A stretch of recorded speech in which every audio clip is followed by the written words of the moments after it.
জাতীয় ঐকমত্য কমিশনের দ্বিতীয় দফায় 10ম দিনের আলোচনা শুরু হয়েছে।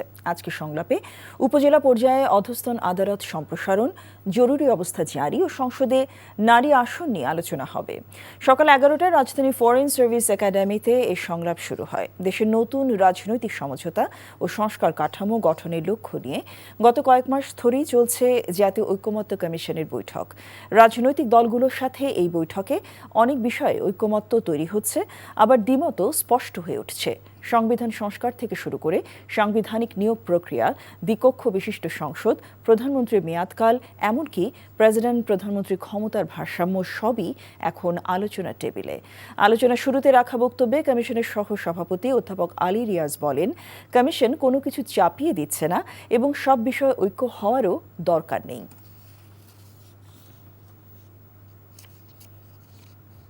বান্ডেল থাকলে প্রতি সেনমানিতে টাকা বাঁচবে। বিকাশ সেনমানি বান্ডেল কিনে জিতুন প্রতি লেনদেনে।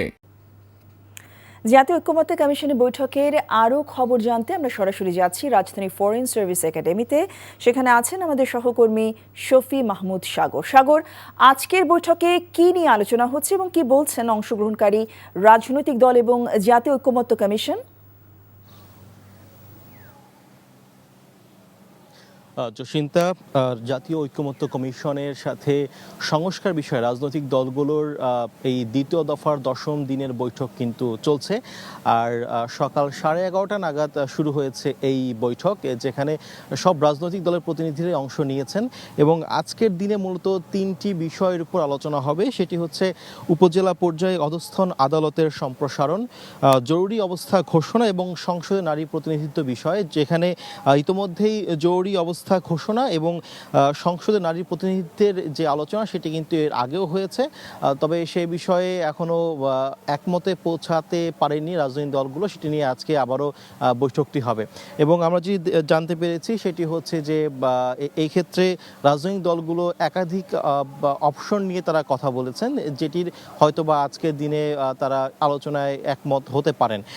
এর পাশাপাশি একদম আজকের দিনে কার্যক্রমের শুরুতে এই জাতীয় ঐক্য কমিশনের সহসভাপতি ডক্টর আলী রিয়াজ তিনি যেটি বলেছেন যে জাতীয় ঐক্যমত্য কমিশন কারো কোনো দলের উপর বা তাদের প্রস্তাবনা আসলে চাপিয়ে দিচ্ছে না, বরঞ্চ সবগুলো রাজনৈতিক দল বিভিন্ন প্রস্তাবনা নিয়ে বিভিন্ন দিক আলোচনা করে যেই সিদ্ধান্তে আসবেন সেই সিদ্ধান্তকেই আসলে তারা অ্যাপ্রিসিয়েট বা প্রশংসা করছেন।